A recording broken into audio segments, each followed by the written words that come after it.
Shabbat Shalom, amados irmãos. Shabbat Shalom. Queridos, mais uma maravilhosa porção de estudo hoje. Parashá Emor, que significa fale, ou fala, ou dize, né? Está em Levítico, Vaikra, capítulo 21, a partir do verso 1 até o capítulo 24, verso 23. Temos Haftará, maravilhosa Haftará. Peço que os irmãos atentem no momento da leitura da Haftará de Ezequiel 44, a partir do verso 5 até o verso 31. E na Brit Hadashah, Lucas 14, 12 a 24, dentre outros textos.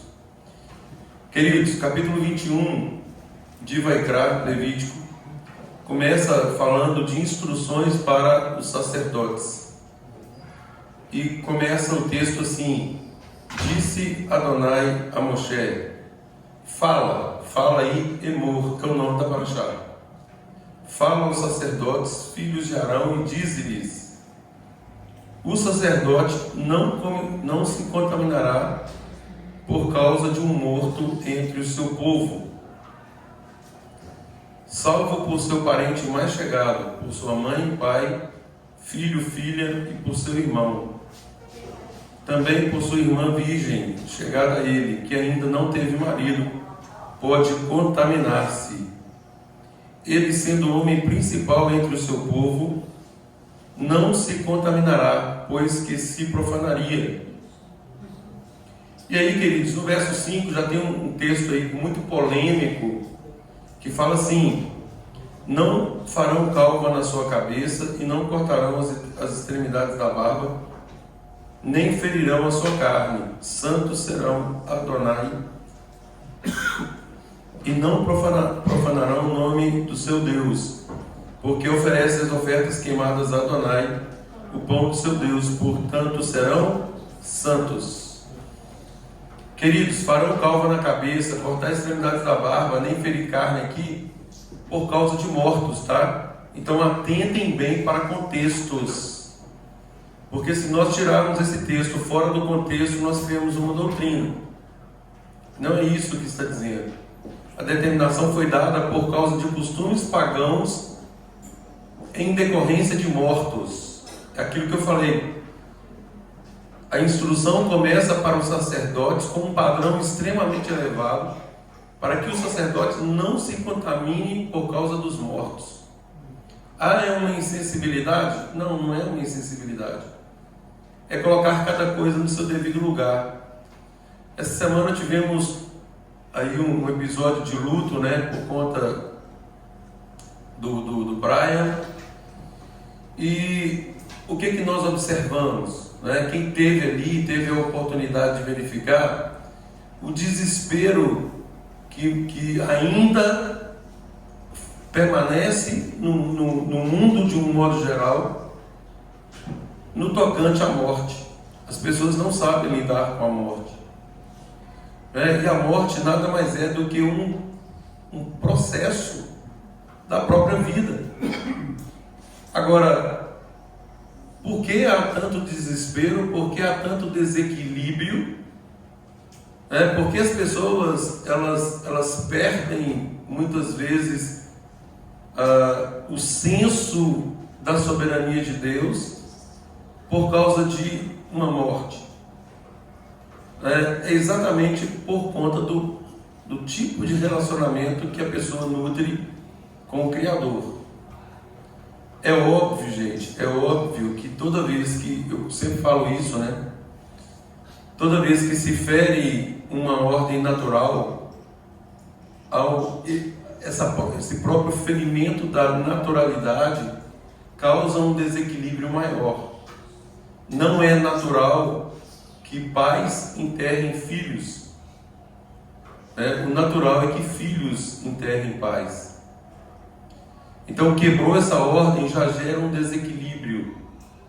Agora, o mais importante é que cada um de nós, nesse processo da vida, nós passemos a olhar para a morte como um fato natural, não fora da ordem, mas que nós tenhamos em Adonai, no Criador, no Todo-Poderoso, o reconhecimento de que Ele é soberano.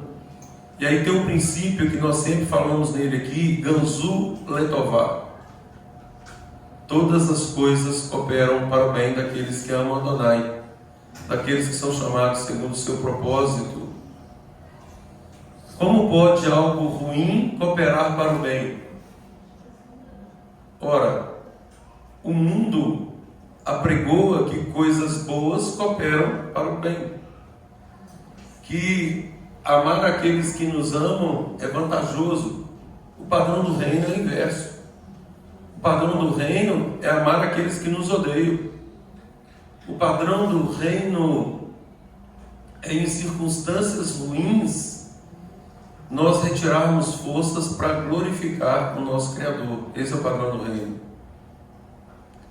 Não estou dizendo que é fácil, mas não é uma tarefa fácil na prática do reino.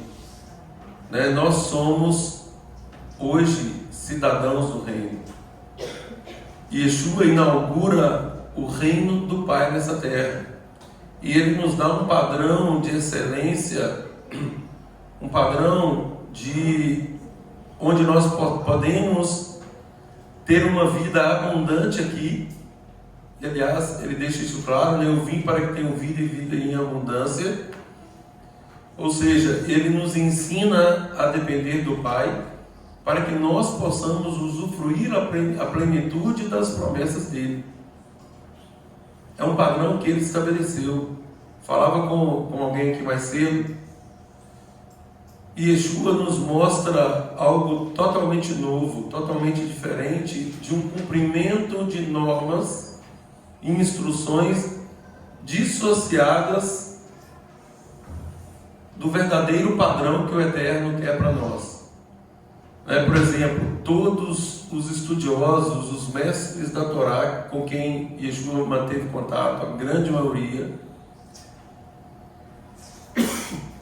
Yeshua o chamou à realidade. Disse para Nicodemos, por exemplo, importa nascer de novo. Como falar para um erudito da Torá, para alguém que sem dúvida alguma era um modelo, um exemplo de comportamento, que ele tinha que nascer de novo? O que Yeshua estava comunicando? Olha, conquanto esse padrão seja um padrão elevado, existe um outro padrão sobremodo superior. É um padrão onde não prevalece a nossa vontade, onde não permanece uma justiça própria. Não é eu serei salvo por cumprir mandamentos, porque eles estão aqui escritos. É que eu serei salvo cumprindo mandamentos, porque eu dependo de Adonai. Eu coloco a minha vida sob dependência do Pai. E eu ajo de acordo com a vontade dele. Então, isso muda tudo. Muda toda a nossa perspectiva. Falaremos aqui das festas. No capítulo 23, hoje, falam das festas. Santas convocações. E estamos num período de festa, contando os dias, as 7 semanas, os 50 dias para Shavuot. Ora, alguém me perguntou essa semana, o que muda? O que muda Shavuot, anteriormente comemorada, para Shavuot, agora comemorada? O que muda é que antes a Torá que estava externa, agora ela vem para dentro. Ela é colocada, ela é escrita, conforme Jeremias 31, ela é escrita no nosso coração. Yeshua, quando dá ordem aos seus discípulos, não saiam de Jerusalém, até que do alto vocês sejam revestidos de poder. Ou seja, permaneceram ali em atendimento ao Mestre, para que recebessem o Ruach HaKodesh, o poder de Deus, para que efetivamente, a partir de então, a Torá, que antes era exterior, agora ela possa ser, de fato, escrita na nossa mente e no nosso coração. É isso que muda, gente. E isso muda tudo. Isso muda tudo. Esse é o padrão do reino.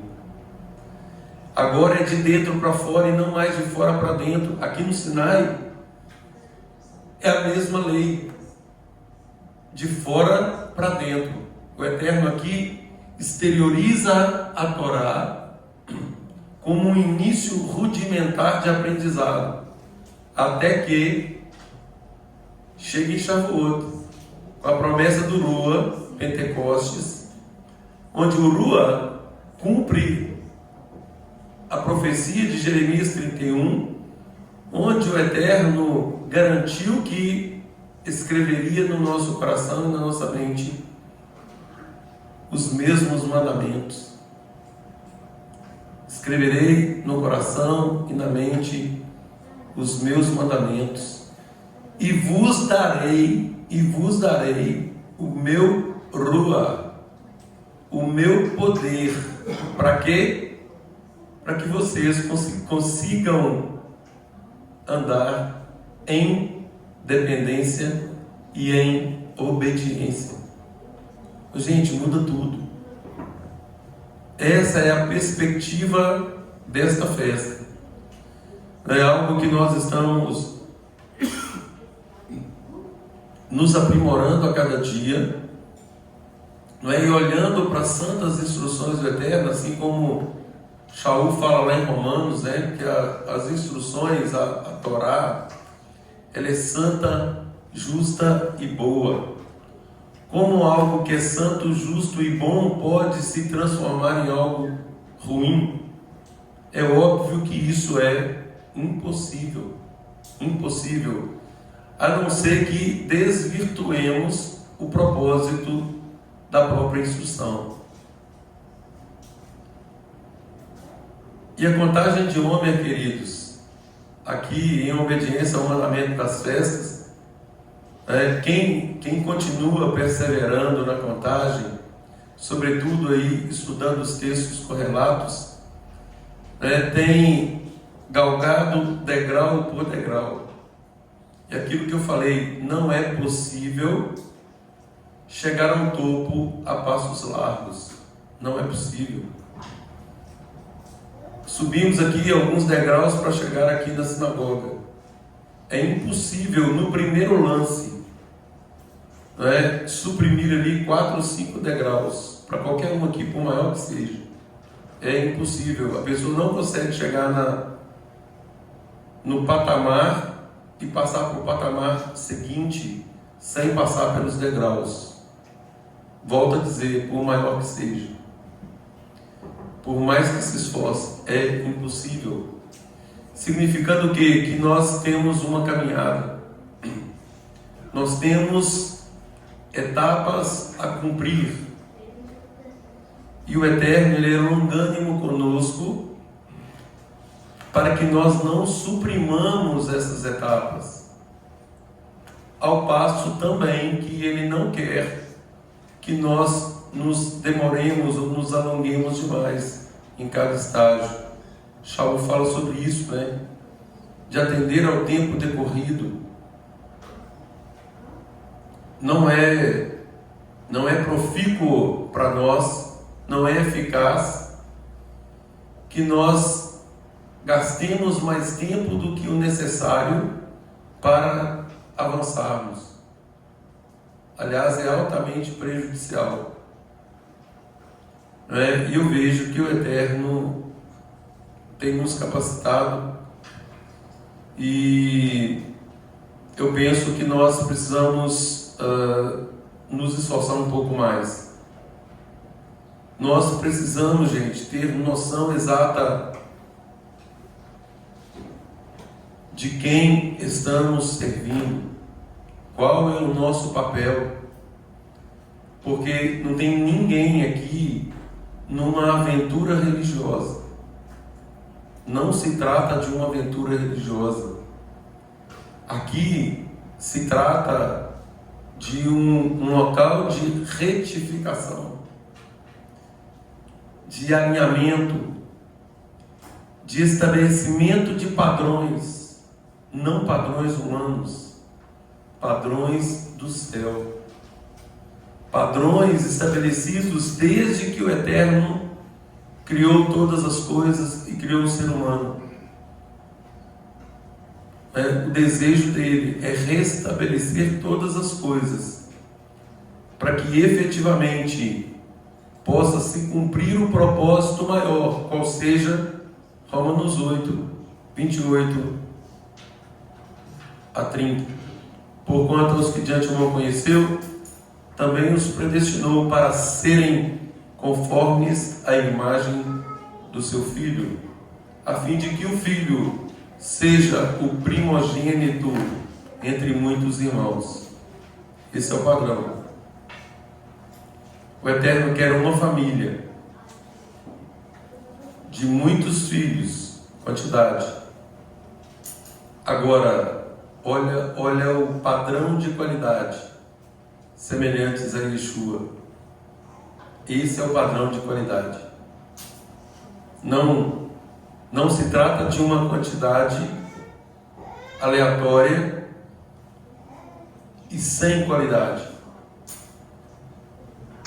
É uma quantidade com qualidade, qual seja semelhantes a Yeshua.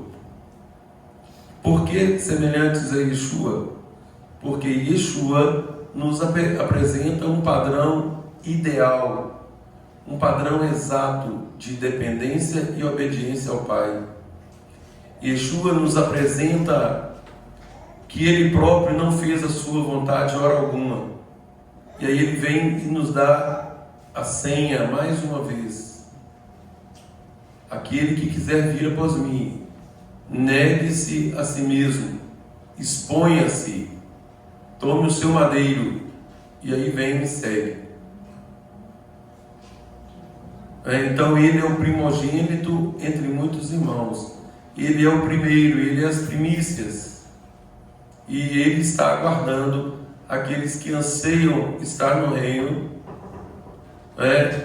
tendo-o como modelo, tendo-o como aquele que nos justifica, tendo-o como o nosso sumo sacerdote. Então, queridos, capítulo 21 começa aqui, o Eterno dando ordens para Moisés, para que ele, por sua vez, transmita aos sacerdotes. Esse é o padrão de santidade daquele que vai liderar o meu povo. Kedoshim virriu Elohei, santos serão para o seu Deus. A santidade exigida para um líder, ela é superior, vai além do normal. Por quê? Porque há aí uma responsabilidade maior.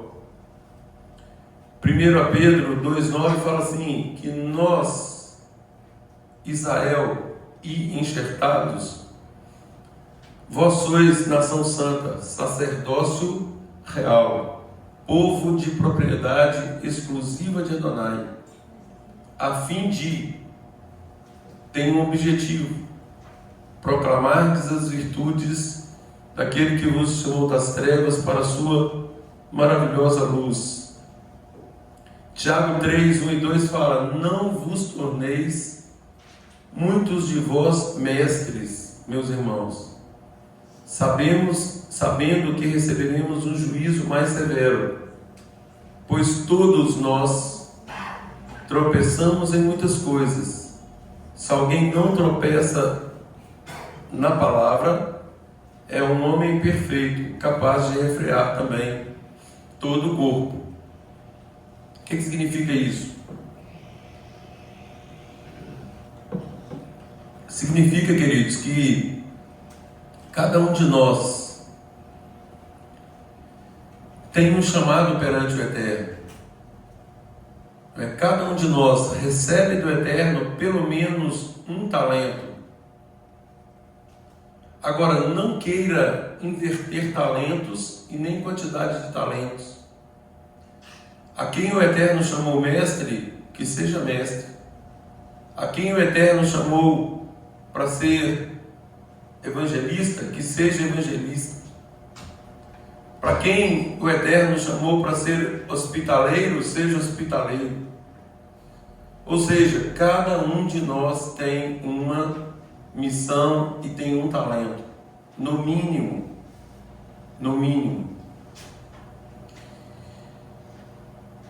E a questão do ensino, especificamente o ensino, a palavra é clara: não vos torneis muitos de vós mestres, sabendo que receberemos juízo mais severo.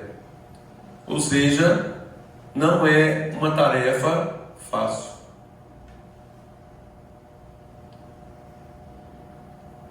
Sobretudo porque nós, quem tem a missão de ensinar, não ensina algo que lhe é próprio.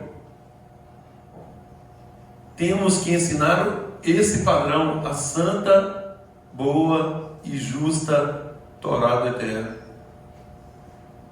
E aí, queridos, a palavra, ela admoesta o quê? Nada acrescente e nada diminua, não subtraia e nem acrescente. Esse é o papel de um mestre. Então aqui o Eterno diz: sendo o homem principal entre o seu povo, não se contaminará, pois que se profanaria. E aí o Eterno dá padrão de casamento, dá padrão de serviço sagrado.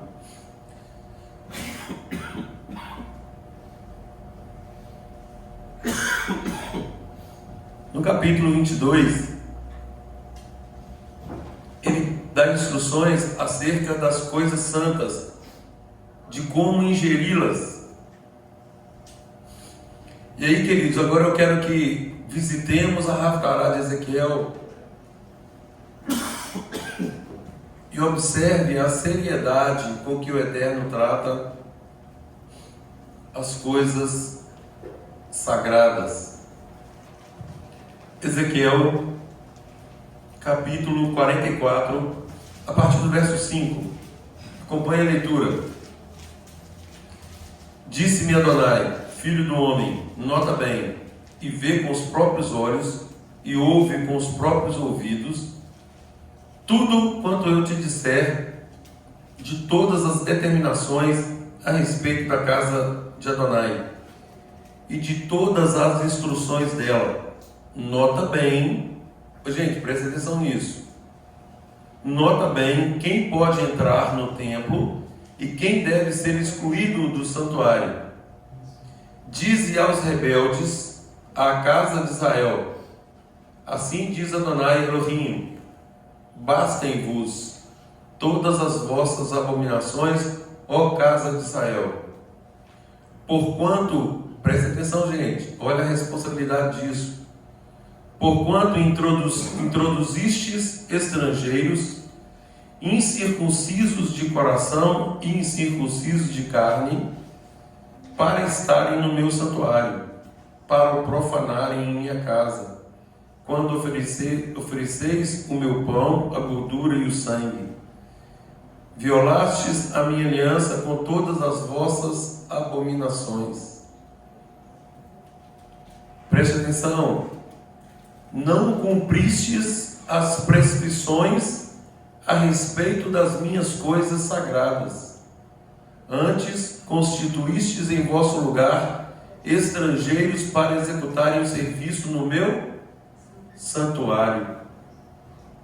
Gente, é não fazer mais distinção entre a ordem estabelecida do Eterno, entre o santo e o profano, mas sim estabelecer vontades próprias. É mais ou menos assim: é meu amigo, é o meu convidado, é um estrangeiro, mas hoje foi quebrado o muro da separação. E aí começa uma miscelânea de princípios que culmina em tornar para o eterno abominável o trabalho. Assim diz Adonai Elohim, verso 9: nenhum estrangeiro que se encontra no meio dos filhos de Israel, incircunciso de coração ou incircunciso de carne, entrará no meu santuário. Está falando aqui de estrangeiro aqui, gente? O que esse verso quer dizer? Uma pessoa que já se chegou ao povo, mas ele não está adentrando conforme Adonai espera do povo dele, ele espera também de quem entra para fazer essa aliança. Presta atenção, gente. Vou ler de novo. Nenhum estrangeiro que se encontra no meio dos filhos de Israel, olha o qualificativo, incircunciso de coração ou incircunciso de carne, entrará no meu santuário. Não é o simples fato de ser estrangeiro, mas um estrangeiro que é incircunciso de coração ou é incircunciso também na carne. A circuncisão de coração, gente, ela supera, em princípio, a circuncisão da carne. Não há nula. Mas ela supera, por quê? Porque há uma predisposição de fazer a vontade de Adonai. O que eu entendi aqui é o seguinte, que se esse moço ele tá circunciso no coração, ele vai ter que circuncidar na carne para entrar na casa do Eterno, para participar. Está cobrando que haja as duas coisas. Eu estou entendendo assim. Está dizendo aqui o seguinte, que alguém que é incircunciso de coração, pouco importa a circuncisão da carne. Pois não. Esse texto está ligado com Atos 23, quando Paulo estava no cemitério ali, sim. O sacerdote Ananias manda bater na boca dele, ele fala lá que Deus vai pedir de perigo, parede branqueada, o pessoal está injuriando o sumo sacerdote, ele fala, eu não sabia, irmãos, que ele é sumo sacerdote. Então, está ligado assim, de ser um estrangeiro, assim, circunciso, Você fala em relação ao sumo sacerdote? com esse texto aqui da Rafa. Eu não peguei o link. Eu achei que você fosse citar outro texto. Fala de novo. Porque Paulo falou que não sabia que ele era sumo sacerdote, né? Sim, por que Paulo não sabia que ele era sumo sacerdote? Normalmente, gente, existe um padrão estabelecido para que a pessoa se torne um sumo sacerdote. Ora, como chega alguém ao cargo de sumo sacerdote sem que uma pessoa do gabarito de Shaul não soubesse quem fosse? Eu acho que foi uma certa ironia dele. Não. Ali porque já havia corrupção nos cargos. Quem chegou ali, chegou nomeado por Roma. É um cargo comprado. É porque no Ezequiel, 44:7 fala, porquanto introduzistes estrangeiros, Isso. de coração. Sim, nesse caso uma autoridade, sim. Mas o que estava acontecendo? As vestes do sacerdote não identificavam. Não é isso não. Naquele momento ali ele não estava com as vestes. Não é isso não. A questão não é só as vestes, é a autoridade que se reveste do sumo sacerdote. É porque Paulo também fala aqui, não sabia, irmãos, que ele é sumo sacerdote, porque está escrito, ele vai para a remissão lá na Torá. Exatamente. Não farás mal de uma autoridade do teu povo. Então foi por esse motivo que eu achei que foi uma ironia. Eu pensei, se ele tivesse vestido como sacerdote, no caso, Paulo... Não, ele estava revestido da autoridade, vírgula, fora do padrão estabelecido pelo Eterno. Por quê? Porque foi uma autoridade adquirida por meios políticos e não uma autoridade instituída, tal qual aqui em Levítico 21 que nós começamos a ler. Quando o Eterno fala para Moisés falar aos sacerdotes, como ele deveria se comportar, um pouco mais à frente tem também o sumo sacerdote, o papel do sumo sacerdote. E nós sabemos que não poderia fugir à ordem de Arão. E aqui não, aqui lá na Beit Hadashah, esse texto que o Thierry menciona, a ordem já foi toda desvirtuada. E aí sim tem a ver com esse texto que nós estamos lendo.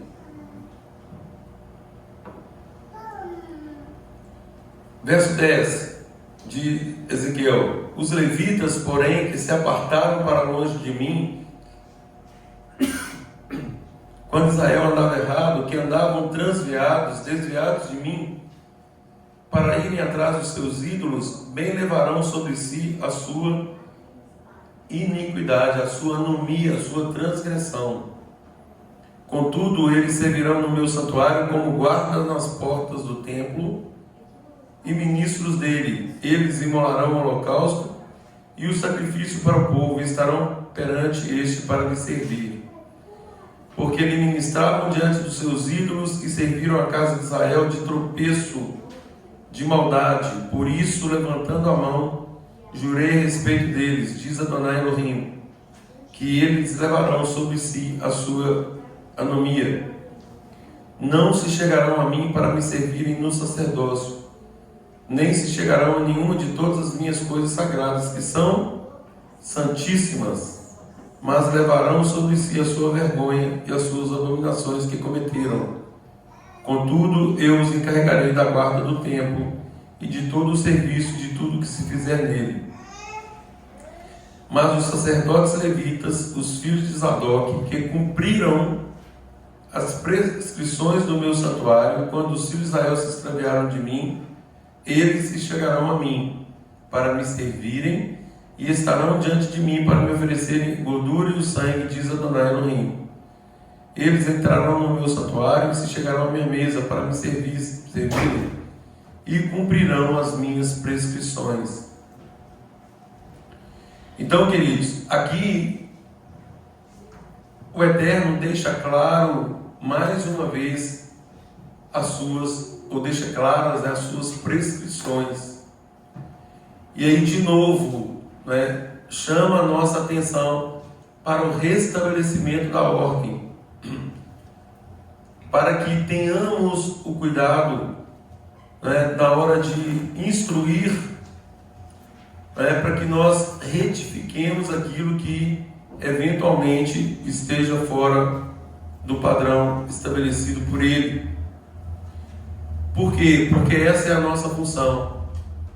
Yeshua veio nos apresentando o reino de Deus.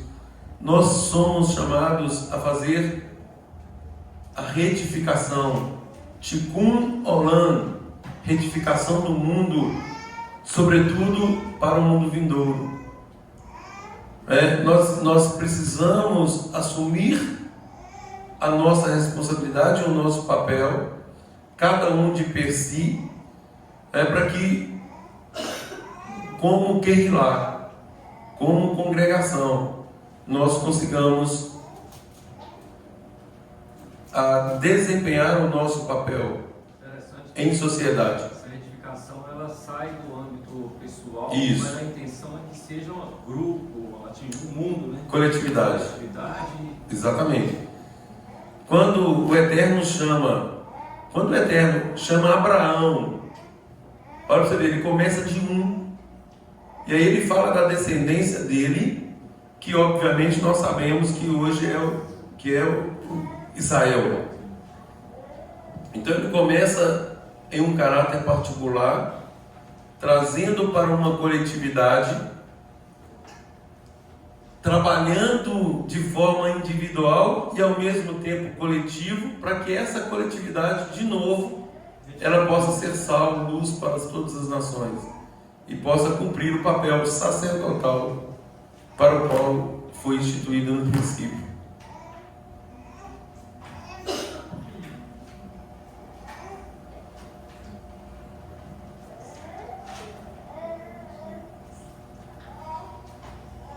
Santos serão para Adonai Elohim.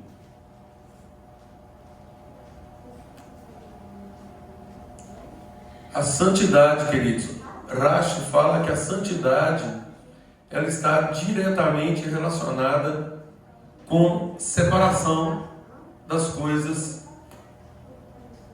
impuras, daquilo que transgride de alguma forma uma prescrição do Eterno. Quando fala que vós sois nação santa, uma nação separada. Ô, gente, olha o que está acontecendo nesse mundo. Eu estava falando com a Maria Lúcia hoje, eu vi uma reportagem ontem. Um deputado mineiro, não sei quem viu isso aí, fez um projeto de lei para proibir o Sistema Único de Saúde de atender bonecas reborn. Gente, que loucura é essa? Existe isso? Existe atendimento? Não, eles estão querendo criar uma unidade de tratamento intensivo para tratar bonecos. Não, aí eu penso assim, tem que tratar os adultos, né? Mas estão tratando isso como assunto coletivo já. Gente, mas presta atenção, nós estamos terminando o estudo do livro de Romanos, onde fala que o Eterno entregou essas pessoas a disposições mentais reprováveis. Sim. Eu ouvi falar Isso é insano. disputa de guarda de bebê reborn. Não, gente, já existe disputas judiciais. Direito sucessório, gente. Direito sucessório. Um boneco vai herdar. Então, assim, veja como o mundo está caminhando a passos largos para a perdição. E aí o Eterno vem e fala para nós assim: olha, vocês são nação santa, povo separado, exclusivo de Deus. Ô, gente, nesse mundo que está aí, tem gente que põe bandeira no pescoço e anda com um cachorro. Só Eterno mesmo, colocar neles. ô, gente, o grau de loucura não tem limite. Não tem limite. Você sabe o que isso vai gerar? Vai gerar o que você falou, né? Da herança, eu também tinha pensado nisso, mas vai piorar, porque depois vai ter a disputa para quem vai ficar cuidando do boneco para assumir a responsabilidade do dinheiro. E isso vai gerar morte, gente. Ô, gente, nós estamos falando, assim, é muita coisa vergonhosa que está acontecendo. Ô, gente, aqui, olha, muito próximo, nós estamos falando de Minas Gerais. Um legislador, eu não sei o que é mais insano, se é quem está propondo ou o fim da propositura, né? Porque só cogitar isso para mim já é loucura. Imagine eu, uma autoridade municipal, né, um prefeito, e tomando conhecimento que alguém está levando boneco na UPA. Vão pegar uma pessoa. Quem leva isso a sério, eu também tenho problemas. Tem que internar quem cogitar internar. E ó, pra mim, gente, pra você, você é resolver casos assim. Misericórdia, misericórdia. Eu até achei que era alguma coisa fake. Eu tive que ver 2 vezes para. Não, é verdade, eu chequei a fonte. Eu chequei a fonte. E eu vi também, gente, uma mulher que fez uma representação, porque ela estava num shopping com um boneco desse, e aí 2 outras mulheres que passavam, assim que a viram tratando aquele boneco como se fosse humano, perguntaram para ela se ela estava bem psicologicamente. E aí ela se sentiu ofendida e fez ali uma ocorrência contra essas mulheres. Então, assim, gente, esse é o padrão a que o mundo está caminhando. E aí nós estamos aqui falando de santidade, nós estamos falando de retificação, de alinhamento de vida. Olha a distância, o abismo que está sendo criado hoje. E aí, como nós poderemos servir aos anseios do Eterno no meio dessa geração que está agindo dessa forma? As pessoas não estão pensando mais, né? Elas estão agindo como se não tivesse cérebro. Eu acho que é só reflexo de uma idolatria. Queridos, Mateus Falta de 24:12. Raiz, para mim, é a raiz, é a origem dessa anomia, né, dessa frieza, dessa apostasia, por causa do crescente distanciamento da Torá. As pessoas estão se distanciando da santa instrução do Eterno.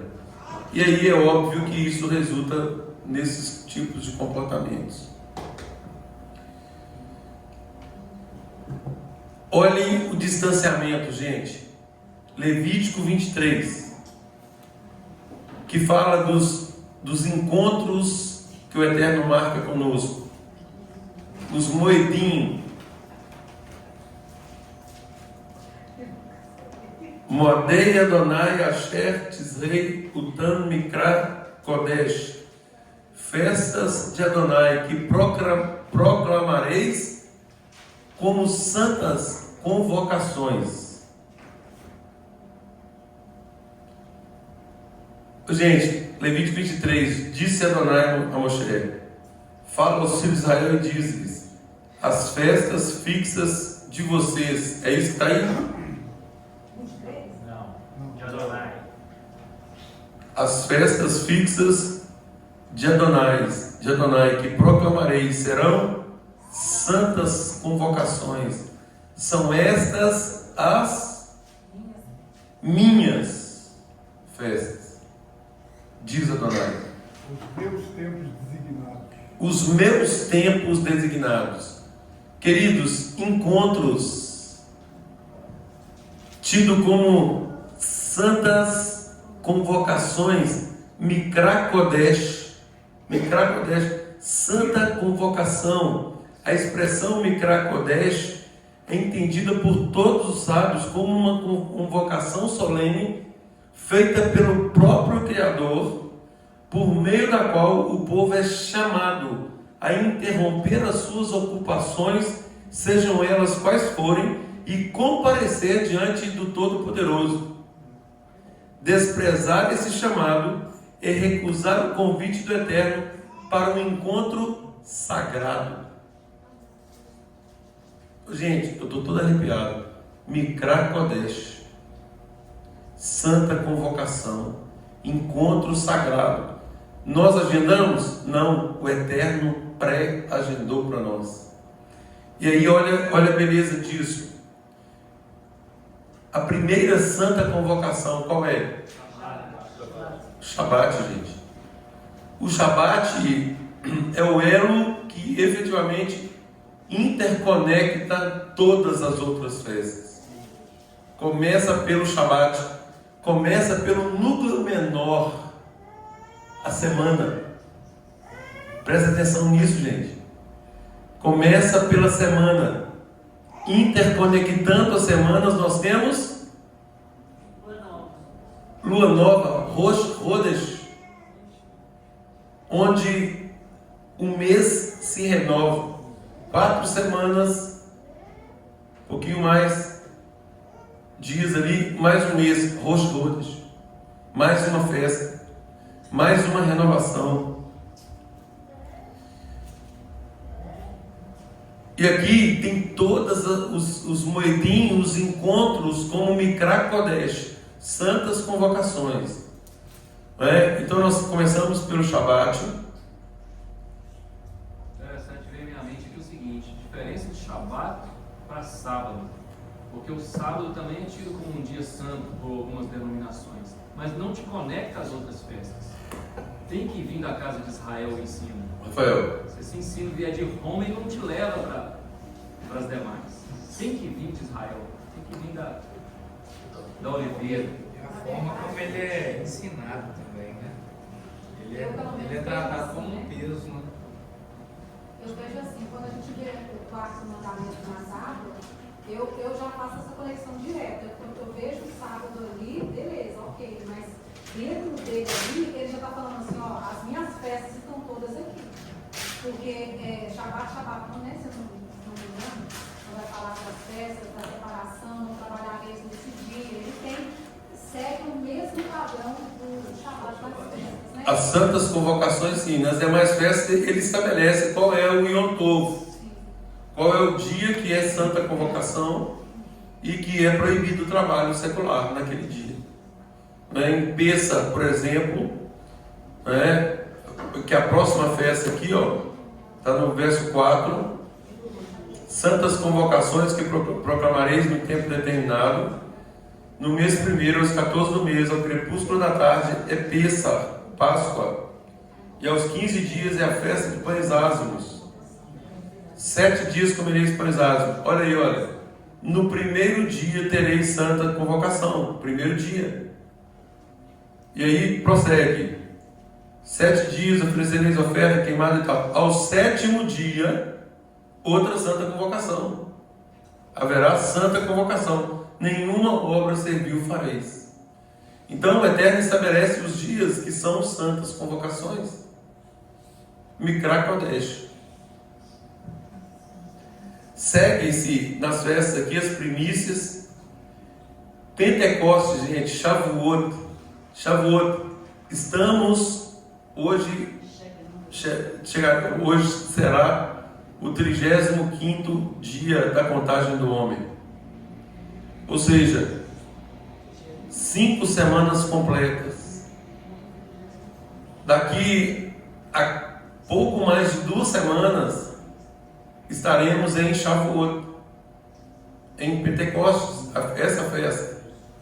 E aquilo que eu falei mais cedo, qual é o propósito disso? Não é?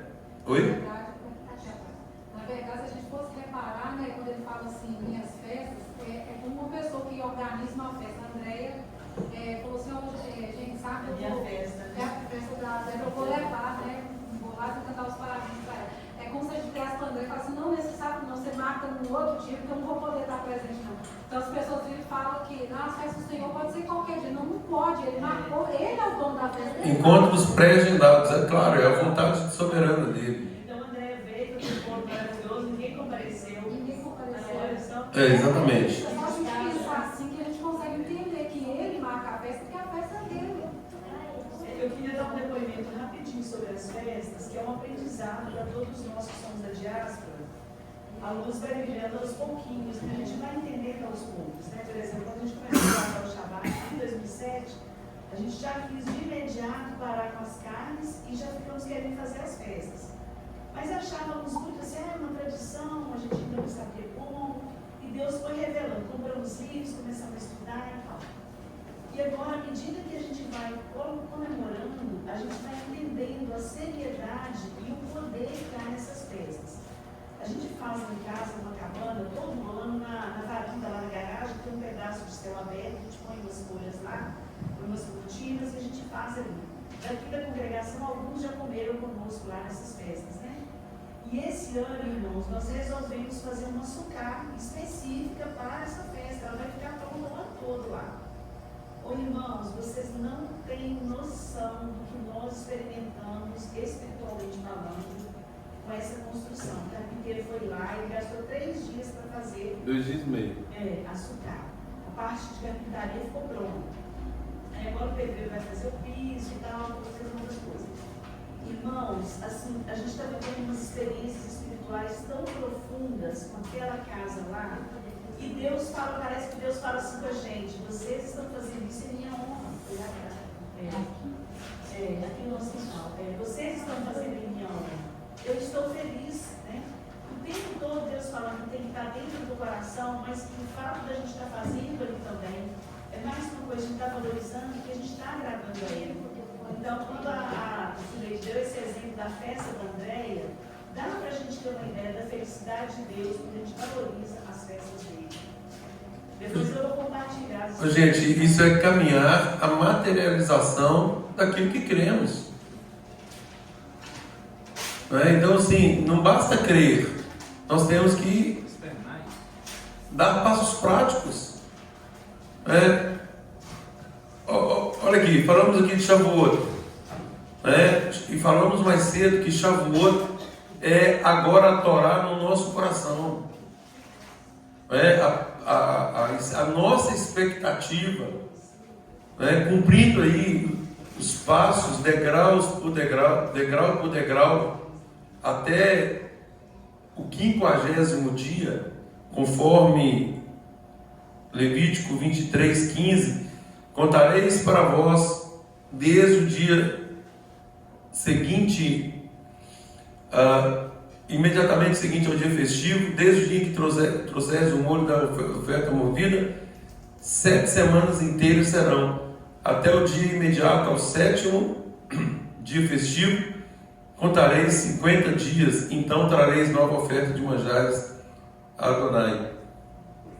Aqui, queridos, esses 50 dias que nós estamos trilhando com o objetivo de que a Torá, no dia a dia, ela esteja de fato sendo escrita no nosso coração. E quem está cumprindo aqui, eu tenho visto o esforço de quem está prevalecendo, com certeza vai colher frutos disso aí. Gente, eu mando 5 perguntas por dia. Poderia mandar 10, 20, 30, 40. Eu mando 5. Volto a dizer, se nós não tivermos 15 minutos, se nós não pudermos separar 15 minutos do nosso dia de 24 horas para responder essas perguntas, eu não sei como que pode haver crescimento no nosso meio, não sei sinceramente. Eu fico feliz com aqueles que estão perseverando e triste com aqueles que abandonaram no meio do caminho. Porque na minha concepção, eu não consigo ver nenhuma justificativa. Porque, volto a dizer, em 24 horas, o mínimo que eu preciso para ter uma comunhão com o Pai, com o Criador, é no mínimo de 1 hora para eu ler a palavra, para eu ter um tempo de meditação, para eu responder, eu elaboro e respondo, além de corrigir aqueles que... Corrigir sim, eu leio todas as respostas, e eu sei lidar com cada um depois. Mas isso é o mínimo. Nós estamos num padrão mínimo. Pois não? Esse ano é o primeiro ano que eu estou contando, como assim, eu sozinha contando, porque nos outros anos eu apenas ouvia, eu participava os 50 dias, assistia quem estava celebrando, então eu sentia que eu estava participando junto, mas eu sentia essa falta de saber como é que funcionava, para aprender, para fazer tudo. Então, durante 5 anos eu fiquei apenas ouvindo a contagem do ano. Não sabia como é que falava aquelas palavras, nem nada. Aí esse ano aconteceu o que aconteceu, eu vim para casa, aí a Débora passou para a gente algumas coisas que a gente podia fazer para contar, então eu peguei 2 canecas, uma de Israel e uma escrita gratidão, coloquei 50 lápis de cor de um lado, ela está dentro da caneca de Israel, pensando, de Israel, Jerusalém sai a Torá. Então eu foquei nisso, coloquei os lápis na caneca de Israel e trazendo para a caneca de gratidão um dia após o outro. Então eu estou sendo grata todos os dias por cada dia que eu estou contando. Mas é a primeira vez que eu posso chegar lá e fazer a oração da contagem do nome. Então, assim, eu vim nesses 5 anos me preparando para chegar agora. Então, eu acredito que foi uma mudança muito séria para mim, na minha vida. E eu acredito que Deus levou em conta toda a minha espera. Então, se você não teve essa vontade, ou se você tem, e não pratica, você não sabe como que é estar de um lado desejando e não saber como. E agora você tem a oportunidade e não faz, é como se fosse, me perdoem a expressão aqui, talvez, é meio que até um relaxamento, porque tem muitos esperando isso e não tem essa oportunidade, não sabe como fazer. Eu não sabia como fazer. Amém? Mas hoje, graças a Deus, eu estou aqui com vocês e podendo fazer a contagem. Mas, gente, nós precisamos vivenciar aquilo que Yeshua nos apresenta como um padrão, né, de reino. Ele fala que aquele que encontra o reino é semelhante a alguém que acha um tesouro num campo. Então, assim, aquilo é tão precioso, mas tão precioso, que a pessoa abre mão de tudo para adquirir aquele campo, porque sabe que tem um tesouro ali. Esse é o reino. Esse é o reino que o Yeshua nos apresenta. Agora, de fato, assim, Yeshua nos apresenta isso com toda a plenitude. Nós usufruímos dessa plenitude e gostaríamos que outros usufruíssem. Agora, como convencer as pessoas para que elas sejam participantes disso? Pois não. Dentro do que a Suleide está falando, essa valorização que ela está dando, né, ao detalhe, ela está tendo um entendimento da riqueza de celebrar, né? Eu quero animar os irmãos nessa manhã a pensarem e fazerem alguma coisa no sentido de o que eu posso fazer de passo prático para a celebração dessas festas na minha casa, né? O que eu posso melhorar? Essa cabana que nós fizemos, essa estagiária lá, a gente começou a falar assim, como é que nós vamos dar um nome? Que ela vai ser uma cabana que a gente vai usar na festa de Sukkot, mas a gente vai usar no restante do ano para a comunhão e tal. E a gente pensa no nome, pensa no outro. E ontem me veio um nome lindo, né? Eu falei assim, meu bem, olha o nome que me veio, que é uma expressão que eu conheci há um tempo atrás, quando eu fiz a coleção de toalha do Shabbat. A expressão é Lechem Shamayim, por amor ao céu, por honra ao céu. E no contexto judaico refere-se a uma intenção pura, sem motivações egoístas ou interesse próprio, mas sim para agradar a Deus, para honrar a Ele. Então eu quero colocar esse nome lá da cabana, né? Lechem Shamayim. E eu quero animar vocês, né? Quem puder, faça, construa uma lá, né, na sua casa, ou outra coisa que dê para fazer. Eu sei que todos fazem todo ano, mas animem-se a avançar na celebração das festas, né? Deus se alegra muito, a gente pode sentir a alegria dele em tudo. Gente, aqui, olha, deixar as coisas para a última hora é a pior coisa. Veja bem, olha aqui, nós estamos indo na festa de Shavuot, próxima festa, e aí entre aspas, né, porque é considerada mais o dia de Yom Kippur, né, Yom Kippur, e depois...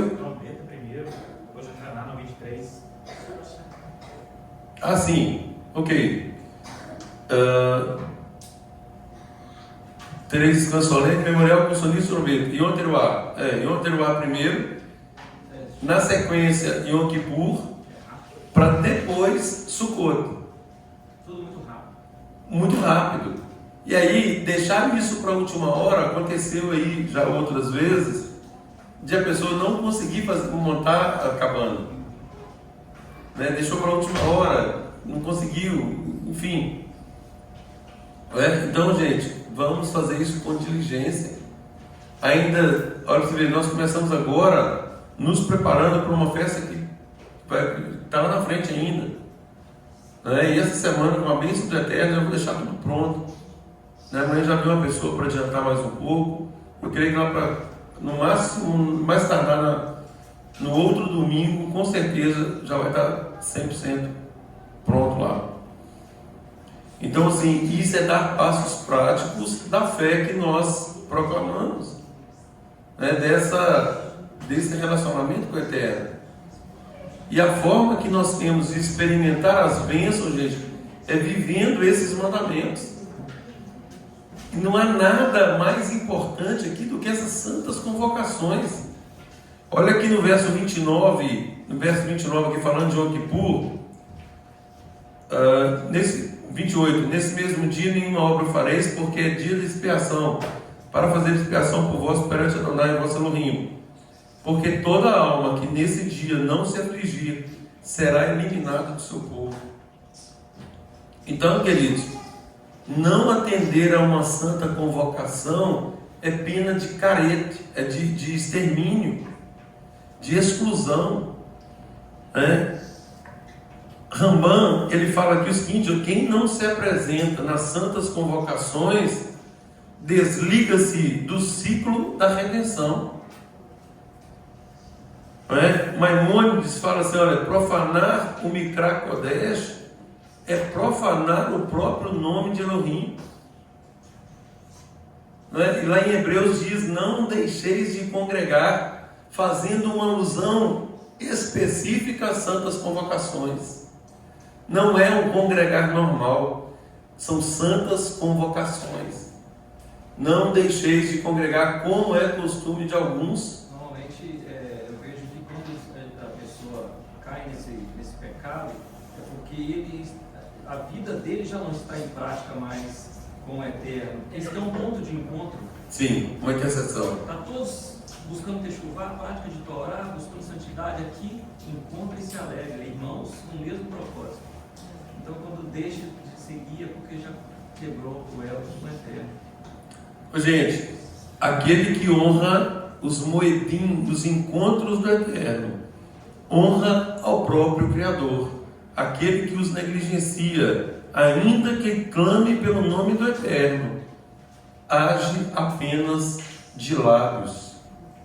Então é aquela coisa, né?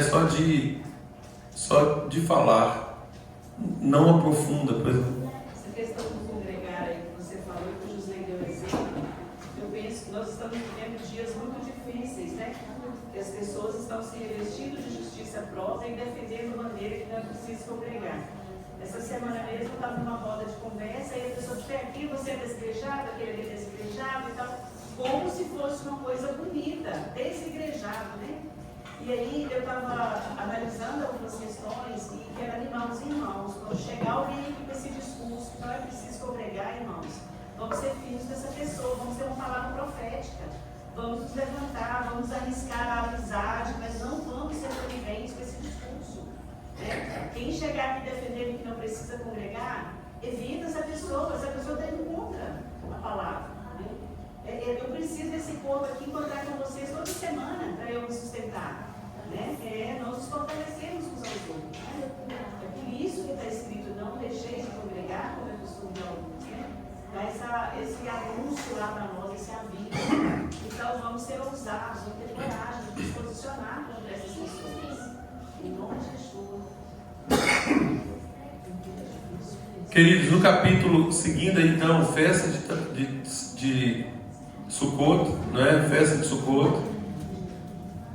E no capítulo 24, onde termina essa porção, disse Adonai a Moshe: ordena aos filhos de Israel que tragam azeite puro de oliveira, batido para o candelabro, para que haja lâmpada acesa continuamente. Uma obrigação aqui, de abastecimento de azeite e luz constante para o candelabro. E aqui no verso 10, a pena do pecado de blasfêmia. Apareceu entre os filhos de Israel o filho de um israelita, o qual era filho de um egípcio. O filho da israelita e certo homem israelita contenderam no arraial. Então o filho da mulher israelita blasfemou o nome de Adonai e o amaldiçoou, pelo que trouxeram a Moisés. O nome da sua mãe era Selomite, filha de Bri, da tribo de Dan, e o levaram à prisão até que se declarasse pela boca de Adonai. Disse Adonai a Moisés: tira o que blasfemou para fora do arraial, e todos os que ouviram porão a mão sobre a cabeça dele, e toda a congregação o apedrejará. Dirá aos filhos de Israel: qualquer que amaldiçoar o seu Deus levará sobre si o seu pecado. Aquele que blasfemar o nome de Adonai será morto. Toda a congregação o apedrejará, tanto o estrangeiro como o natural. Blasfemando o nome de Adonai será morto. No verso 22, queridos, uma ênfase: uma e a mesma instrução havereis, tanto para o estrangeiro como para o natural, pois eu sou Adonai, o vosso Elohim.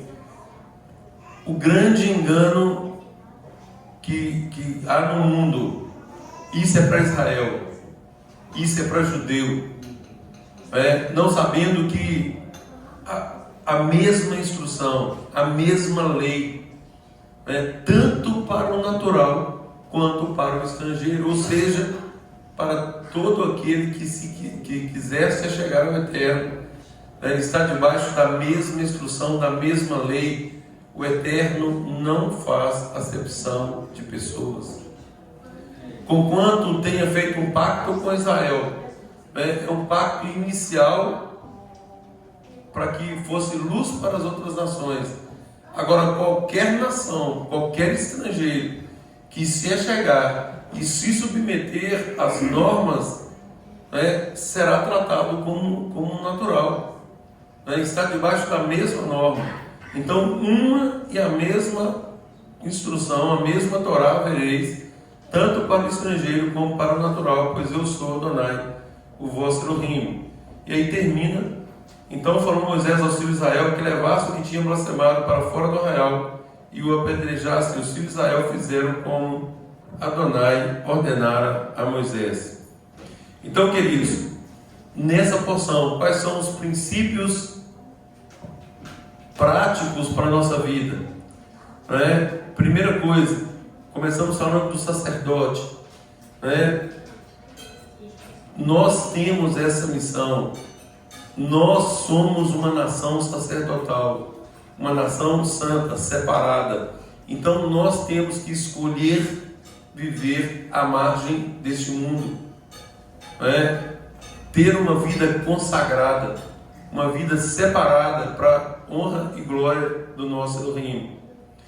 Questão das festas: devemos aplicar essas festas em nossa vida à medida que elas vão acontecendo. E a primeira coisa, gente, quem não honra o Shabat não vai honrar as demais festas. O Shabat é a primeira festa, exatamente pela interconexão. Então, tratemos o Shabat como esse elo, vou cometer um pleonasmo aqui, como esse elo de ligação com as demais, honrando o Shabat, fazendo do Shabat um dia especial. Eu fico olhando essas crianças, quão maravilhoso é para a memória delas ter esse dia separado toda semana. Amanhã é Shabat. Ontem, no meio da tarde, falou assim: a gente podia ir para a igreja agora, né? Ele sentiu falta. No meio da tarde, do nada, a gente não falou. Gente, isso é uma memória indelével. Nada vai apagar isso da mente desses meninos. Eles vão carregar isso pela vida inteira. E veja que maravilhoso, uma festa que vai conectando as outras. E aí fazer isso no Shabat na nossa casa é o primeiro passo para o cumprimento das outras. Então nós estamos falando aqui de Yom Kippur, de Sukkot. Já vão pensando nisso, já vão dando passos práticos, olhando o local, preparando, fazendo ali, erguendo ali uma madeira ou outra e deixando só a cobertura para o final. Enfim, comecem a agir desde já. A importância de que mantenhamos uma vida moral pura, mesmo diante de um mundo totalmente impuro, conforme falamos. Atentar para o padrão estabelecido em Ezequiel no tocante ao serviço sagrado, no sentido que nós não podemos fazer concessões, queridos. Nós não temos autorização para concessões em relação ao serviço sagrado. Existe uma ordem pré-estabelecida e compete a cada um de nós aqui cuidar para que essa ordem seja respeitada. É um dever do sacerdote também, ensinar o povo a distinguir entre o santo e o profano. Exatamente. Entre o imundo e o limpo. Exatamente. Esse é um papel de mestre, de liderança, no sentido de fazer essas distinções.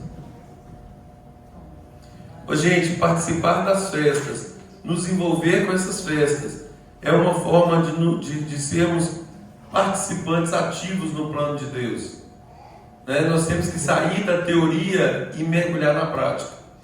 E é tão interessante que desde quando nós começamos esse caminho, e sem dúvida alguma, começamos pelo Shabat, quanto mais nós mergulhávamos no Shabat, mais bênçãos nós estávamos colhendo por fazer isso com maior zelo. Imagine fazer isso na completude do ciclo de festas. Quem está recusando bênçãos aí?